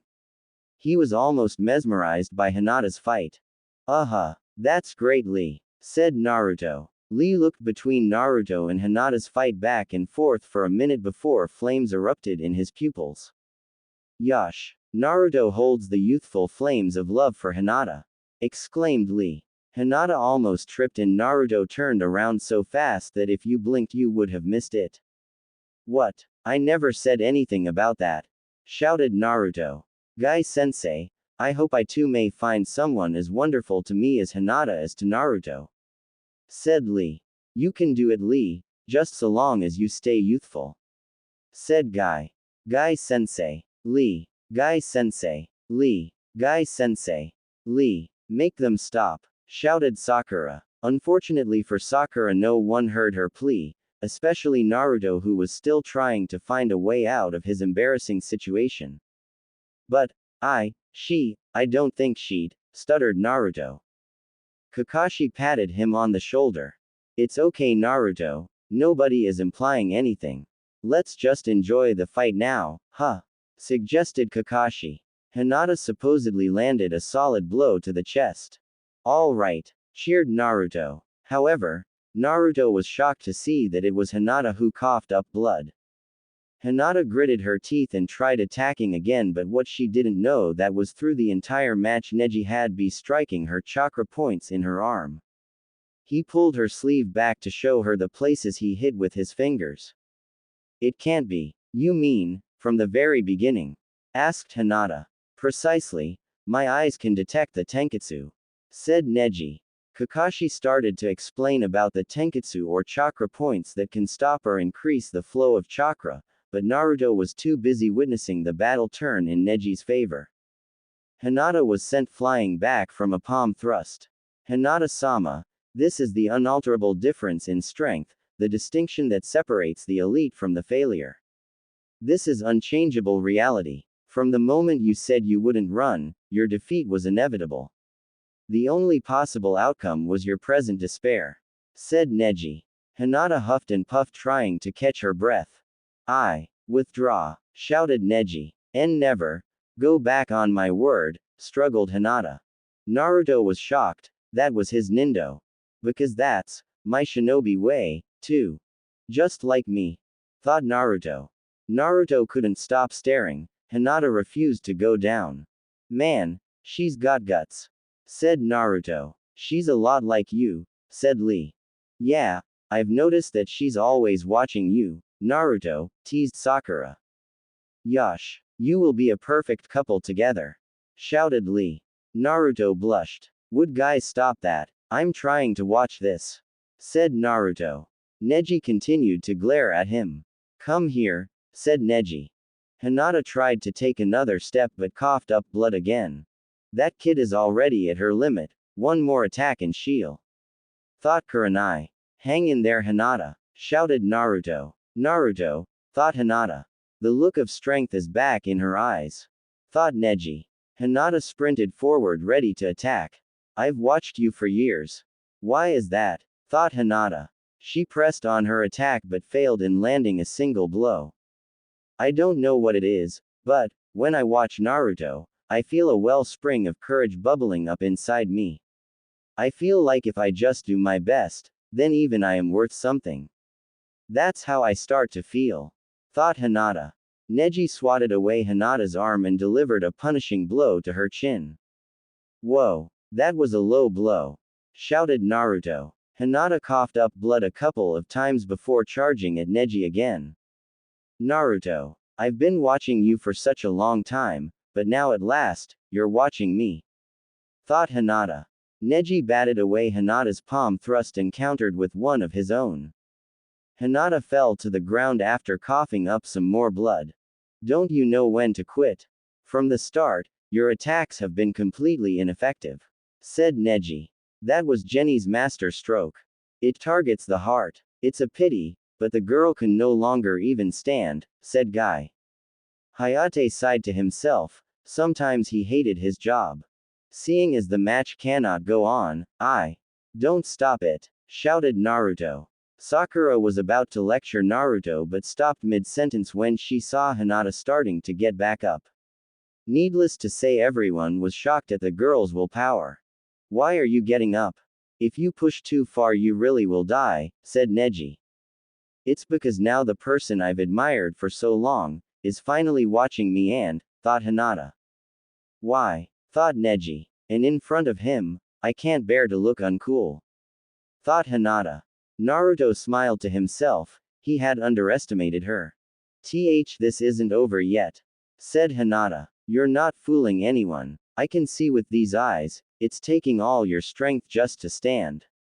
You were burdened from birth with the destiny of the Hyuga clan's main branch. You've hated and punished yourself for your own weakness and frailty, but you can't fight your nature or change your fate. But you need not suffer anymore. Be at peace, said Neji. But you're wrong, cousin Neji. I can see it now, that ever more than me it's you who are torn and suffering, caught between the destinies of the main branch and cadet branch of our clan, said Hinata. In a pure act of rage, Neji charged towards Hinata, ready to end her life. Neji, the match is already over, shouted Hayate. Luckily Guy, Kurenai, Hayate, and Kakashi had managed to step in and stop his attack. Guy started to lecture him on breaking some type of promise. Hinata started to have a coughing fit on the ground, coughing up blood. Hinata, shouted Kurenai. Naruto, Sakura, and Lee leapt down to see if they could help Hinata in any way. Hinata, hey, are you alright? Shouted Naruto. She doesn't look good. Her face is so pale, said Sakura. Hinata stared up at Naruto's face with heavy eyelids. And Naruto, I wonder if maybe I managed to change, just a little bit. With those last thoughts, Hinata lost consciousness. Hey, you, Mr. Failure, called Neji. Naruto turned to face Neji. A couple words of advice. A true shinobi warrior would have too much class to make a spectacle of himself by cheering during a serious match. And one more thing, you may as well accept who you are. Once a failure, always a failure, said Neji. Oh yeah, insulting a werewolf is always a smart idea, said Alu sarcastically. Naruto glared at Neji. You wanna try me? Challenged Naruto. Hey. Naruto started running towards Neji, full intent of knocking his lights out, when Lee suddenly appeared in front of him, arms spread out, stopping his charge. Get out of my way, Lee, warned Naruto. Naruto, I understand almost painfully well what you're feeling, Naruto. But we have to limit our battles to the confines of the scheduled fights. Having seen this failure strike down and defeat a genius through sheer force of will, it really makes you look forward to the final rounds, even though his opponent could very well be me. But even if it's you in the finals, Naruto, I'll have no regrets, said Lee. Yeah, I get it, okay? Asked Naruto. Lee and Guy gave each other nice guy poses. Hinata coughed up more blood. Kurenai opened her jacket and didn't like what she saw. Oh no, she's going into ventricular fibrillation. He really intended to kill her, thought Kurenai. Kurenai sent a cold glare towards Neji. Instead of wasting time scowling at me, you'd better take care of her, said Neji. Where are those medics? Hurry, shouted Kurenai. The medics said a small apology as they ran over to Hinata and started to put her onto the stretcher. At this rate, she won't last 10 minutes. We've got to get her to the emergency room right now, said one of the medics. Naruto gave a small gasp at this. Hinata. Naruto walked over to where she coughed up some blood. I give you my word. He picked up some of her blood and pointed his fist towards Neji. I vow to win. That kid so doesn't know his place. It's funny, he has no idea how outranked he is, said Kankuro. Temari hit Kankuro on the back of the head. Ow, what did you do that for? Asked Kankuro. Temari blinked a couple of times. I don't know, said Temari. If you don't know, then why'd you do it? Asked Kankuro. Don't make me hit you again, said Temari. Kankuro winced and decided to drop the subject. He noticed Gaara squirming and flinched. This isn't good. Gaara's smelled blood, and now that thing is waking up, starting to fidget, the demon that lives within him. He saw Neji walking away. But that Neji guy, you'd think he hadn't even been harmed, that he still has hidden reserves of strength. We've got to start planning ahead to prepare for the final rounds. He saw Naruto slowly walking up the stairs, staring at his feet.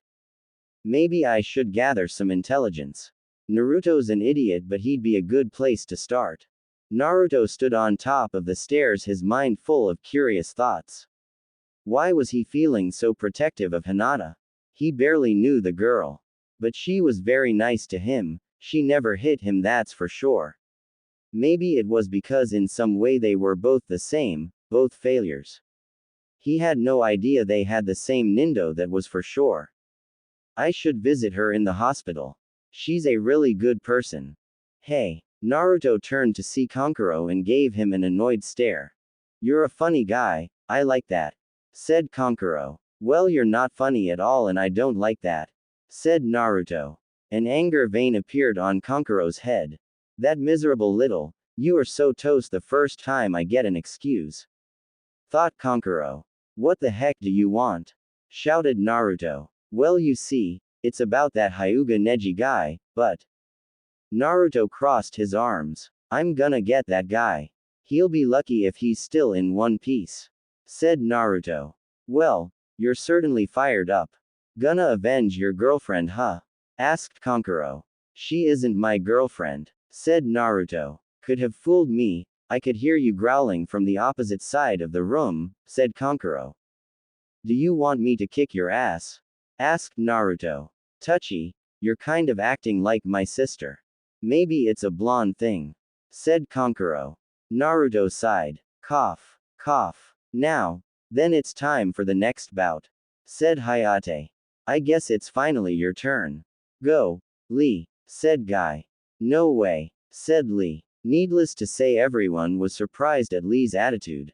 I've waited this long, if it were up to me I'd rather be the final act. Said Lee. It almost like Lee is sulking. Thought Sakura. Inside Naruto's mind, Alu was looking back and forth between Lee and Guy. Wait a second, Naruto. Said Alu. What? Are those two father and son? Nope. Just student and sensei. No way. Look at those eyebrows, they got to be hereditary. Lee's an orphan. Look, can we talk about this later? Oh, alright, Cub. You win. The board once again started up. Gaara used his sand to teleport himself down to the arena. Don't keep waiting. ROARR. ROAARR. ROARR. I'm safe, shouted Choji. Naruto rolled his eyes at Choji's actions. He always did care more about food than fighting. Gaara versus Rock Lee. Okay, you caught me. As soon as I said I wanted to be last, I was thwarted. It's a natural law, you can throw a stone at a telephone pole time and again and never hit it, but the minute you aim to miss, you end up hitting the thing dead center. Exclaimed Lee. That's my youthful student. Cheered Guy. Oh brother. Thought Sakura. Lee. I've noticed something crucial that most people may have overlooked. Said Guy. Lee saluted his sensei. Yes, sir. That gourd thing of his is quite suspicious, said Guy. Lee scribbled furiously on his notepad. I see. Stop taking notes. You won't have time to consult them in the heat of battle. Said Guy. Lee continued to scribble. I see. I hope Lee will be all right, thought Sakura. All right. Go get him, Lee. Shouted Guy. Yes, sir, shouted Lee. Lee leapt off the catwalk and landed across from Gaara. It is an honor to face you so early on, said Lee. Gaara merely HMPHED. Looks like Gaara got himself an easy win. Your guy doesn't stand a chance, said Kankuro. Wrong, said Naruto. Kankuro raised an eyebrow towards Naruto. That guy is strong, a lot stronger than you think, said Naruto. Anyone who can kick Sasuke's butt is strong in my book, and entitled to ramen, my treat. Thought Naruto. Iruka couldn't help but wonder what kind of higher being was poking fun at him this time. He was in Anko's apartment sitting in the bathroom while she tried to improve on Hana's patchwork. The only problem was that Anko kept trying to come up with excuse to barge in on him. Luckily none of them worked well enough for him to let her in. Why me? Asked Iruka. There was a knock on the door. Iruka, I'm done, called a voice. Iruka opened the door slightly and snatched his pants and closed the door before Anko could sneak a peek. Iruka's sweat dropped at Anko's improved handiwork. She's as bad as Hana. Iruka sighed and put on his fixed pants and exited the bathroom to see Anko waiting for him with a glint in her eyes, one which Haruka wasn't entirely sure he trusted. Thanks Anko, I guess I'll be going now, said Haruka. He started to head towards the door but was stopped when Anko suddenly snatched his arm. Wait, what's your hurry? Stay a while, said Anko. Sorry Anko, but I really need to be getting home, said Haruka. Then how about I meet you for dinner? Asked Anko. Haruka gulped. The famous Anko had set her sights on him. The only question was, why? Anko, why the sudden interest? Asked Haruka. Anko hung her head for a moment, which caused Haruka to raise an eyebrow. Alright, you caught me. I am so sick of dating guys that seem okay only for them to turn out to be total pervs and jerks. I want someone to pay for my dinner instead of the other way around. I'd like to be treated like a lady instead of a way for some guy to get laid. In short, I'd like to be treated like a lady by a true gentleman, which as it turns out is you, said Anko. 0-0. Lee just barely managed to avoid a blast of sand by leaping backwards into the air in a rolling position until he finally landed on the statue's fingers. Lee didn't know what to do, all of his attacks were blocked by that stupid sand.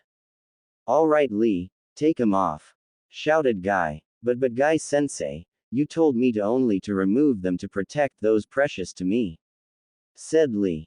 Yes I did, but I'm going to make an exception in this case. So go ahead and take him off, said Guy, giving him the nice guy pose. Lee smiled and started to pull off his orange leg warmer to reveal weights. Weights, thought Naruto. Now I will be able to move much more freely, said Lee. Temari smirked to herself. Ha, just because he removed some weights isn't going to make a kaboom. The weights Lee had caused a huge dust cloud when they hit the ground. Kakashi's sweat dropped. Guy, you really are too much sometimes. He was wearing those the whole time. And here I thought I had endurance, thought Naruto. Then in a blink Lee disappeared. Where did he? Started Gaara. Before Gaara could even finish his question, he got his answer, a fist punching through his protective sand.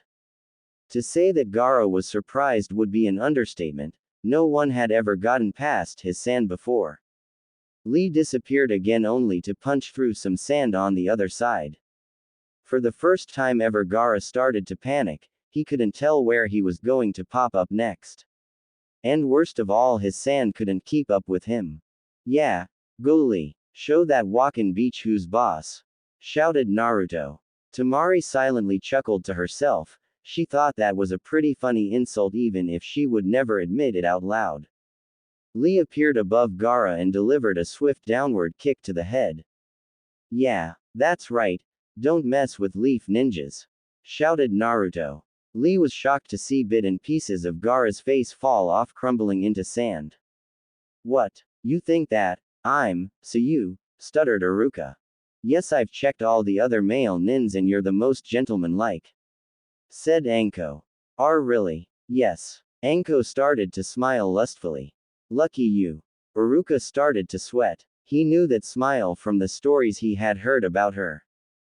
Look, a peeping Tom. Anko rolled up her sleeve and turned to the window. Where? As of late she had been having a feeling that there was a peeping Tom that always spied on her in the baths, but now if he was following her home there was going to be hell to pay.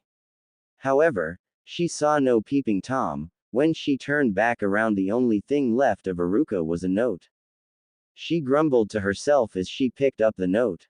Dear Anko, I'm sorry but I really must get my groceries home before they spoil. I'm flattered you've taken an interest in me but I'm afraid I can't go out with you at the moment. Maybe some other time. Haruka. Anko sighed to herself but started to smirk. I'll get you soon enough, Haruka-kun. Lee panted heavily. The lotus had already failed, he was extremely worn, and not to mention he was getting his ass kicked by sand all over the place. He wasn't sure what to do. Come on Lee, you said that failures could beat geniuses if they try. Now prove it, muttered Naruto under his breath. Lee suddenly started to smile as another blast of sand was starting to head his way. Now he's happy he's going to die. Asked Naruto incredulously. In a blink Lee had dodged the sand blast. He's got his speed back. Lee got into an odd stance. Now what's he doing? Asked Naruto. Whatever you're trying to do, it's not going to work. It's over, said Gaara. Bit of broken floor started to rise into the air. You're right, it is over. One way or another this next attack will end it, said Lee. Lee's face started to glow red. Naruto could swear that heard Kakashi shout something like, "Guy, what did you do this time?" "Illegitimate father," shouted Alu. "Alu, would you knock it off?" shouted Naruto. Lee was hitting Gaara in so many different directions it was starting to make some of the spectators dizzy. Wow, he's giving him a pounding in mid-air, said Naruto. Lee gave a look over to Neji.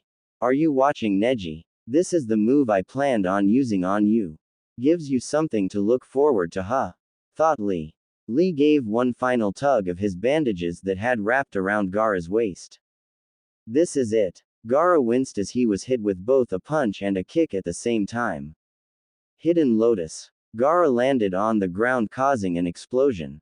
When the dust settled, Gaara was in a crater and Lee started to limp away, but Gaara would be damned if he ever let someone just walk away. He used some of sand in a last attempt to crush him. He could only manage to get his sand wrapped around his left arm and leg, but it would have to do.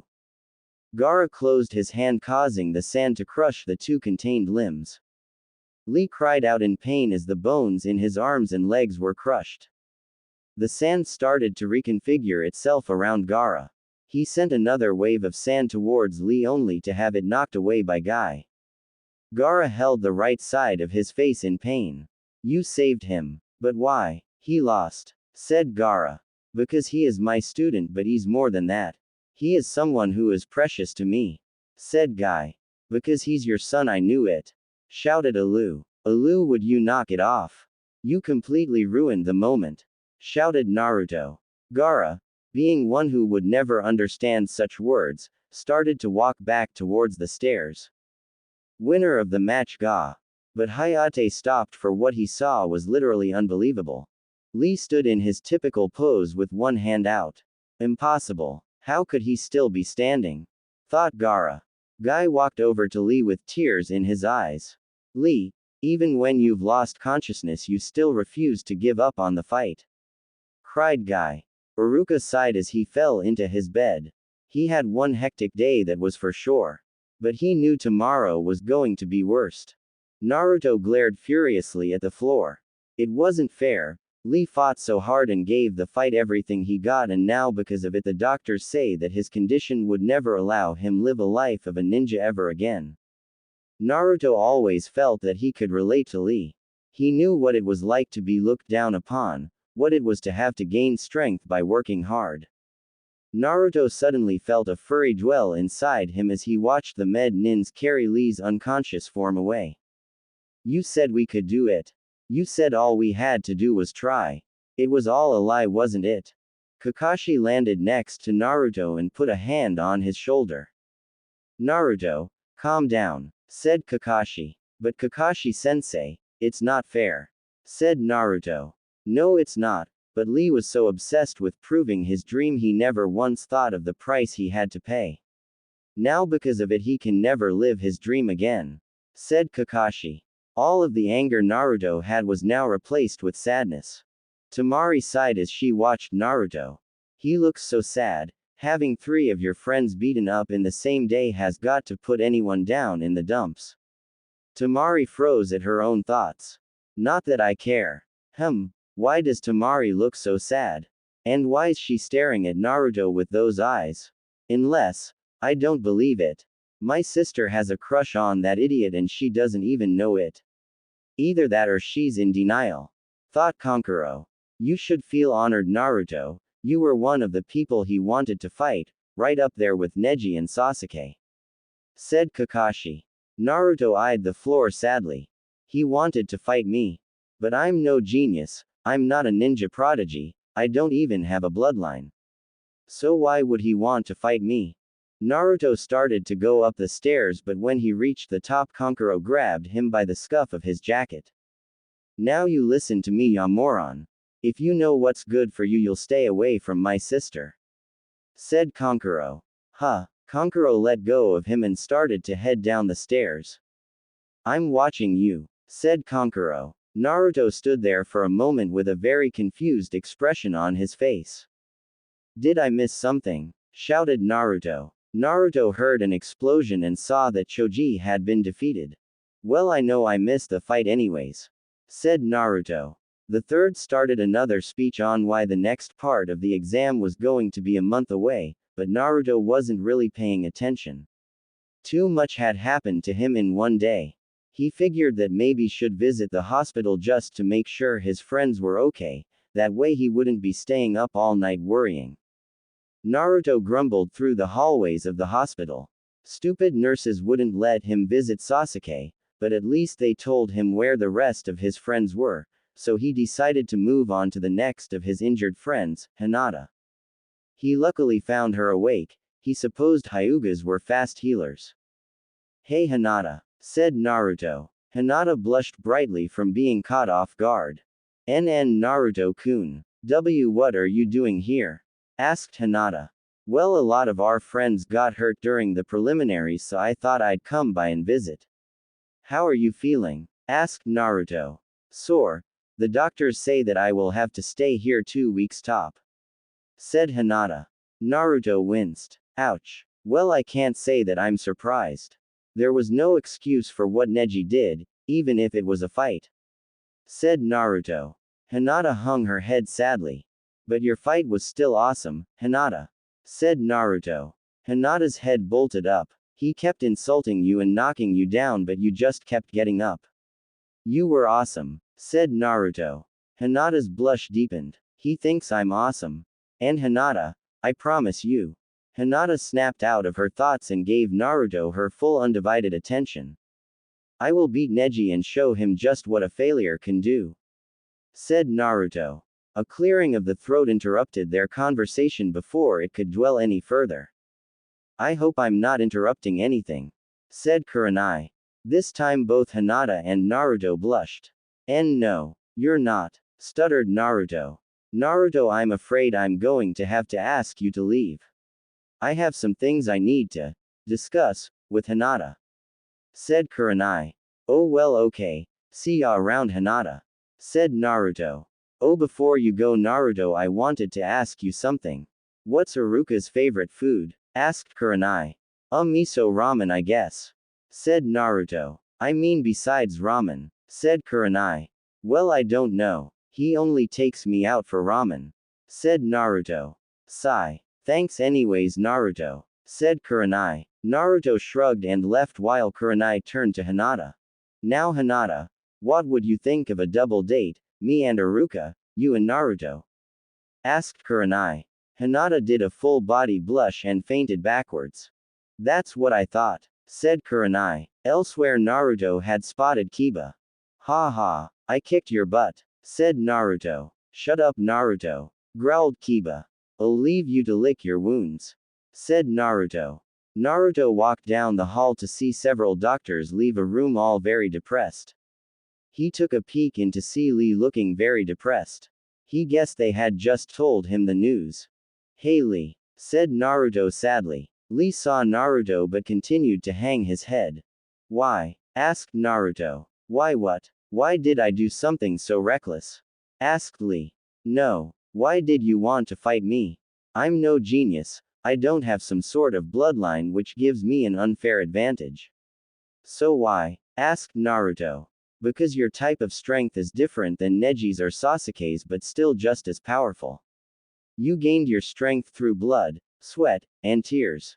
I can easily relate to this and would gladly pit my own strength against to see who has gone farther," said Lee. Naruto smirked. "Thanks, Lee. You're an okay guy. Ya know, I don't care what the doctors say. I have feeling I haven't seen the last of you out there," said Naruto. He held out his fist in a typical friendship manner. "Pound it." "Ow. I said pound, not punch it," shouted Naruto. "I apologize, this is my first time doing a friendship tap thingy," said Lee. Naruto held his hand tenderly. We'll work on that some other time. I just need to see 1010 now. Hang in there, Lee, said Naruto.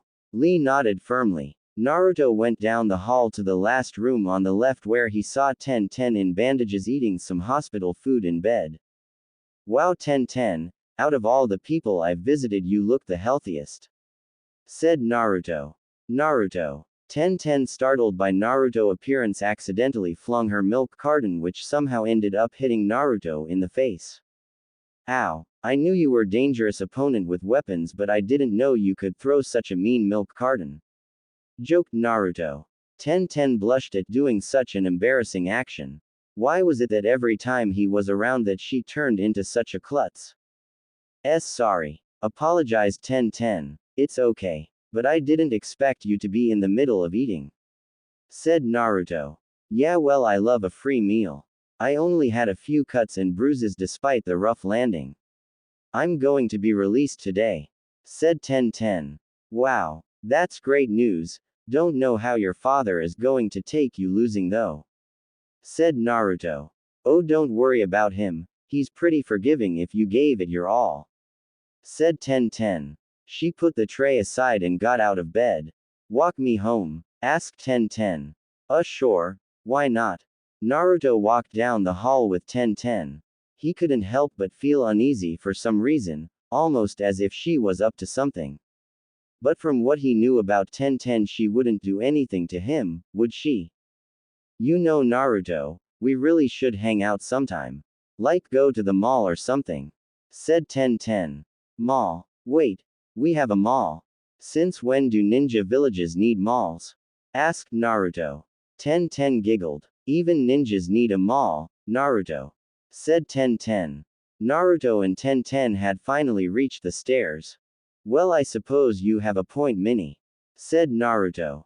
1010 smiled playfully. If I'm Minnie, then will you be my Mickey? Asked 1010 with a wink. Naruto, completely caught off by such a statement, slipped and fell down the stairs. Ow. Oh. Damn. Ouch. Stairs. Ow. Ouch. Evil. Ow. Shouted Naruto. The cries of pain were finally silenced when Naruto reached the bottom. 1010 tenderly leaned over the railing. Naruto. I'm okay, called Naruto. It was a good thing he was in a hospital. He felt like he needed one.